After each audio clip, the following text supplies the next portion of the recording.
around the state, and I've never, or not the state, but around the US, and I've never had them use it. I think it's more of a thing that they used to do back in the day. The Forest Service used to do it a lot using explosives, but I don't really use it very often. Most of the time, especially in Alaska, we're either digging hand line, or using a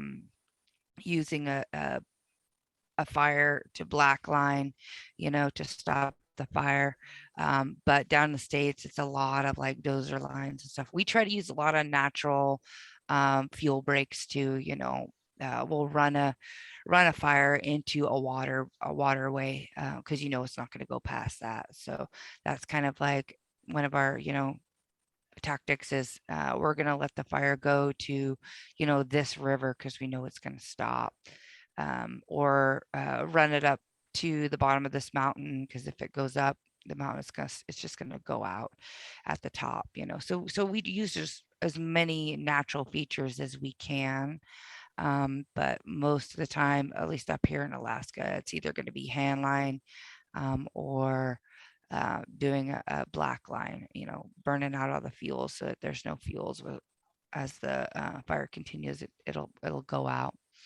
And then, like I said, down in the States, we use a lot of machinery, but it's really hard to get heavy equipment out in some of our areas in Alaska, because you just can't fly a dozer out in the middle of nowhere. I have used a dozer on around a village. The village itself had barged a dozer in. They had it there to construct a lot of their roadways and do a lot of their work in there. So they already had one, and we had hired on a dozer to literally wrap a circle around a village when the fire was close. So that's as much, I think, as I've used it here in Alaska. That's a good question. Does anybody have any more?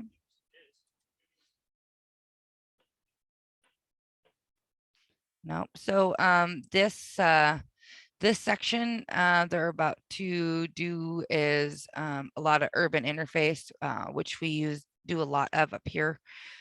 Within the Mat-Su Valley, some significant fires have been, the McKinley fire in 19, the Sockeye fire in 15, and then all the way back to, I think it was 96, was the Miller's Reach fire. Those were big, significant fires out here in the Mat-Su Valley, and they, did burn down quite a few homes and stuff. So, but we do a lot of urban interface fires this time of year, because a lot of people are using burn barrels and cleaning out their yards and doing burn piles, and then burning their lawns and stuff. And without, making sure that they're doing it correctly, it can get out of hand. So sometimes we do just small fires, but they're all urban interface. So we're dealing with a lot of people that are burning, or that, cars get involved, and sheds get involved, and stuff. So there's a lot of toxic things out there too that we have to be a little bit more careful of, a lot of hazards that have to be more careful of than we would if we were in the woods, where we know it's only, natural things burning. So that's another big hazard when it comes to urban interface. You're also dealing with a lot of different people and vehicles, and just like all kinds of different hazards. So it's just a little bit different types of fires when you're talking about urban interface fires. But with that said, if we don't have any more questions, we're just going to go ahead and jump on into building that the breakout rooms. So if one of the guys want to build the breakout rooms, and we will meet in there.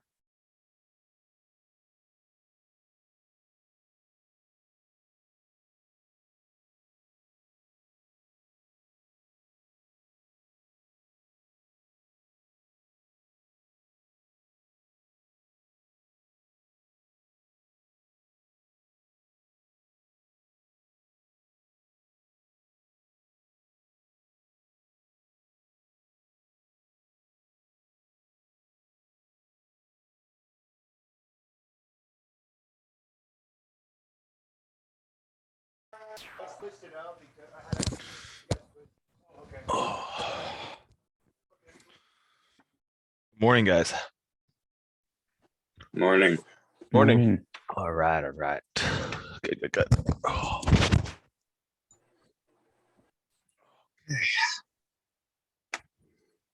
Hmm.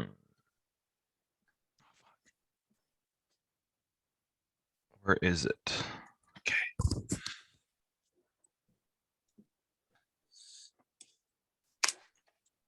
All right, okie dokie, guys. Who wants to start us off?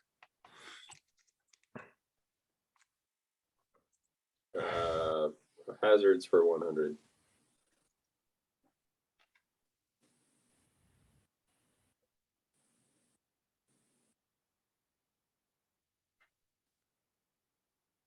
Take precaution, be aware. Yeah, I didn't put any multiple choice in here just so like you guys could talk about it and if you guys have any other thoughts on what to deal with. But yeah, should be approach cautiously, right? Figure out Okay. what you're dealing with.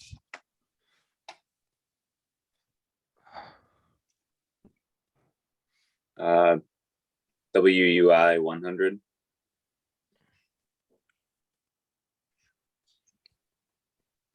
Wildland urban interface. Exactly.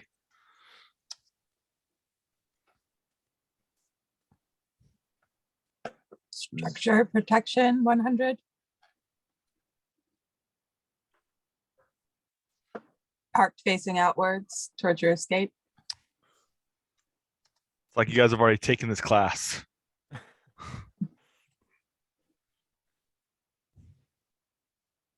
Hazards for 400. For 400, Chris? Yeah.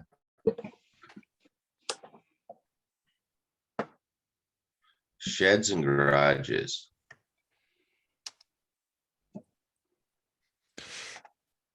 You guys are on it this morning. How about WUI for 200?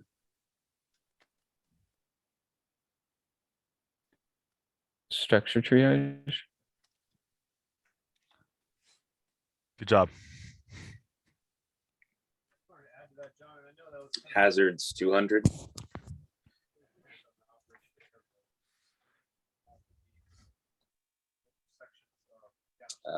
30-foot. Yep. Hazards 300.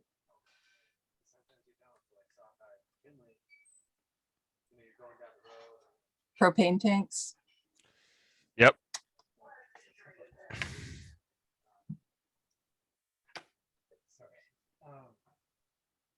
Yeah, so it just really depends. Structure protection for 300. What the fire's doing, how much time you have. I mean, sometimes it makes sense to triage one thing. Is it protect and hold or anchor and defend? I think it's protect and hold. Yeah, I think prep and hold. Anchor and hold. hold. Anchor and hold. A combo of the two. We figured we put them together. Yeah, sure. WI 300.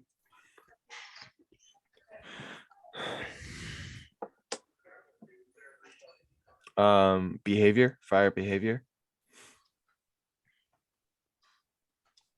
Yep.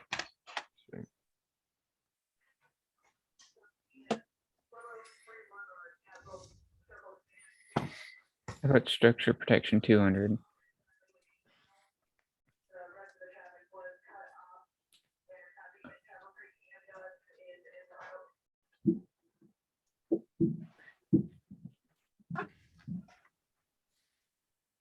I'm trying to think. It's not wet line. It's like To protect and defend, or Prepare and and defend. defend.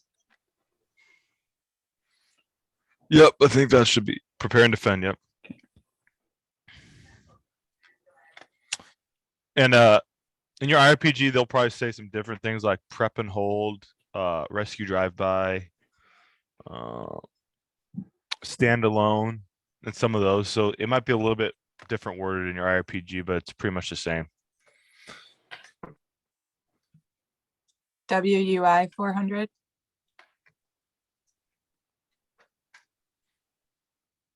bridges. Nice.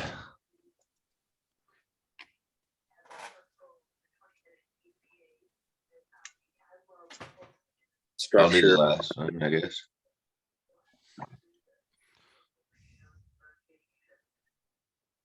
Is it Check and go. check and go? Yeah, Nice, good job. So I guess Yeah. those guys have a few more questions on the other side. So if you guys have any questions, you can speak up. You Or guys have any questions about like urban interface, fires, or anything like that, and how we deal with stuff, or? When you guys approach a lot of these fire scenes, are you using these terms like prepare and go and check and go, or is it a different, I guess, more common approach to vocabulary? Yeah, Or is it I regimented? think most of them is just like mentally you're like you're looking at the structure and you're like, this is the category that would be we would use it at. It doesn't have a safety zone. It's, you know, there's trees and brush all the way up against it. You know, this is something that's going to take too long. So they're just kind of like mental boxes. We do have a if you were assigned the task of going through and putting on a digital map, going through each say you had a whole subdivision and you were going to go through and drive through and you're going to assess this home, you throw on here, this one is you know, either it's a prep and hold or, you know, standalone or whatever. You would use these terms for that reason only. In my case, that's what we've always used it as when we're like assigned to do assessments on houses. But if we're moving in the, you know, real quick and fires coming in, we're not really, you know, using those terms as much. It's just a mental slideshow that says this one's good, this one you know, it's got a good safety zone, we can go in there and do some work, you know, we have time to do it. So I don't know if that makes any sense. Yeah, it's kind of, it's used loosely in the field, and then if you have to label it as such, or you're at comms or interface, Yeah. you probably use it a little bit more detailed. Yeah, all and those we words just go on paper, and then everything else is just like me and Robin. How, hey We would Robin, it's gonna assess it. take our truck like an hour to do it. Cool. Yeah. Yeah. We don't really have to, because we It's- forget those terms and stuff most of the time. Yeah, and Okay. all this stuff is fire dependent too. So like if you've got, you know, the fire's like super far away and which we do go and assess homes ahead of it so that if it all of a sudden it kicks up, you know, we can go through, we know we've already done work on homes, we've already labeled them and we, you know, that kind of stuff. If we have lots of time, we'll go in and do lots of work. If we don't have time, it's literally like going through and doing what you can in the moment, especially if you got lots of fire coming.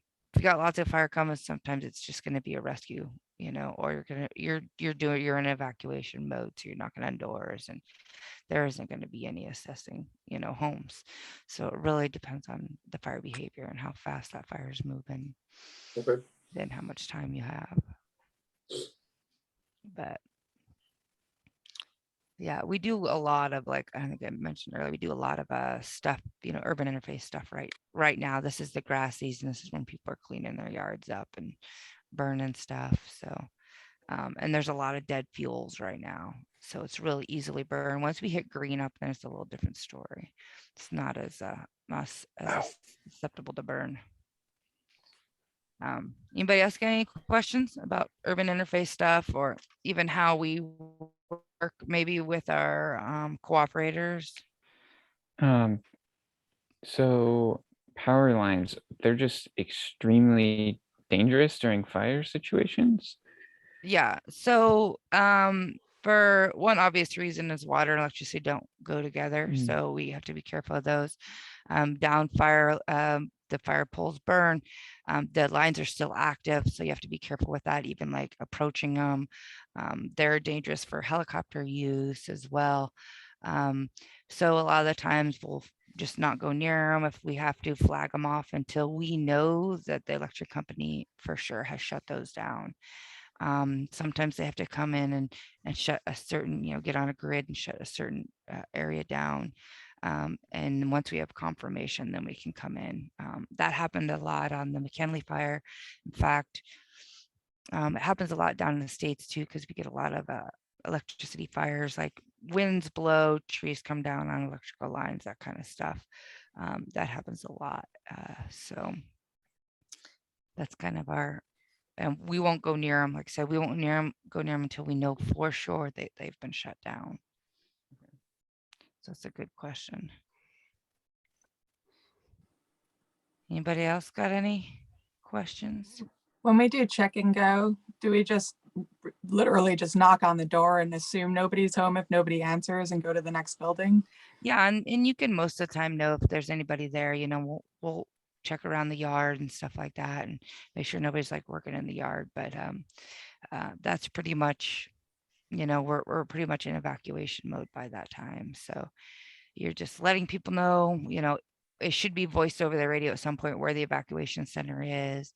You know, I've had, you know, during the Sockeye fire, we were knocking on doors and there's a huge fire moving and people were like, I had no idea I was in my house. I had no clue that there was fire coming. So, and a lot of those houses that we knocked on doors, those houses burned down. So that's sometimes what our job is to do, is just to go through and knock on every single door and make sure people are out safely and let them know, hey, this is where everybody's meeting at the Willow Community Center, because that's happened to be where it was at. Right. Yeah. Do we ever do forcible entry for any reason with any of these tactics? No, I know I never have. Normally when we knock on doors, people tend to open them, unless we know somebody that is, you know, maybe possibly handicapped and can't get out. But even then, most of the time, you know, I've never had that issue, you know, and I'm sure that it's happened at some point, but I just know Sure. I haven't. But it's not common. Cool. Yeah. Yeah, I know someone who has been in that situation where he had to kick down a door. He was a firefighter, EMT, and he had to Oh. kick down the door and force a entry. So Yeah, I have Yeah. had on the structural side, I have had, because I worked structure for a long time and we've had to do that for medical, you know, somebody that was having a medical issue that had the door locked, you know, and couldn't get it out. So we've done that before. I had a Um, patient pass out on the other side of the bathroom door, and we had to call in rescue to cut the door in half and get the guy out. Yeah, it's funny how many people have things happen to them in the bathroom. A lot. I've had to try and do CPR in a bathroom, and we did it for as much as we can as soon as we get there, and then we did our best to get them out to a better area. But bathrooms just seem to be the place where things happen, I guess. Yeah. I might actually save this to when we all go back into the room. I think the other team is done. Maybe. I just got a call that they are done. So we're gonna leave the breakout rooms and then maybe we'll talk some more in the other one.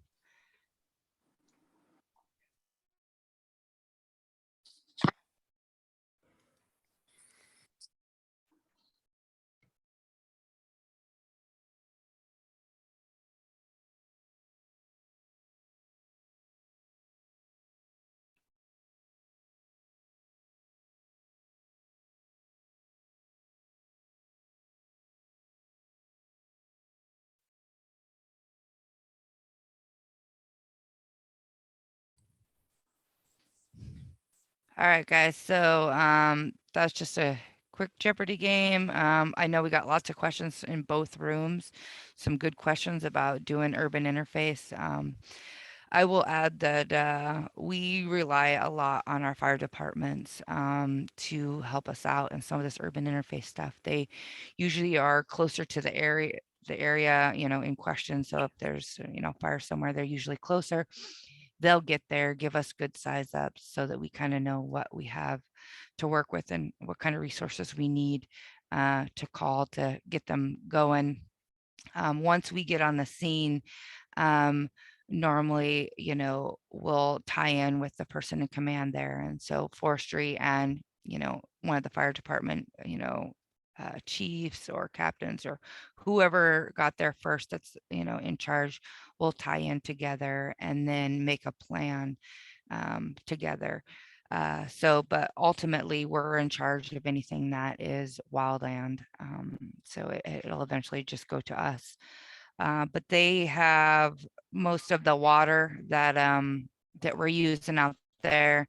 Obviously, we do have access to water in our tanks, but they're small amounts. We hire on a lot of their tenders and stuff to use their water because they carry a lot more water than we do. We also train all the fire departments and through their refreshers and stuff to be able to go in and fight those fires so that we can utilize their manpower as well. So yeah, urban interfaces, we have work a lot with our cooperators. All right, so today, does anybody have any more questions about urban interface fires from chapter 6? Could be anything. No questions. Okay, so for today we have chapter 7 and 8. It's going to be hand tools and equipment, and then ground and air equipment. So those are going to be the 2 chapters. These ones are, you know, kind of the fun ones, working with, you know, getting to know all of our tools, you know, our engines and the aircraft that we use.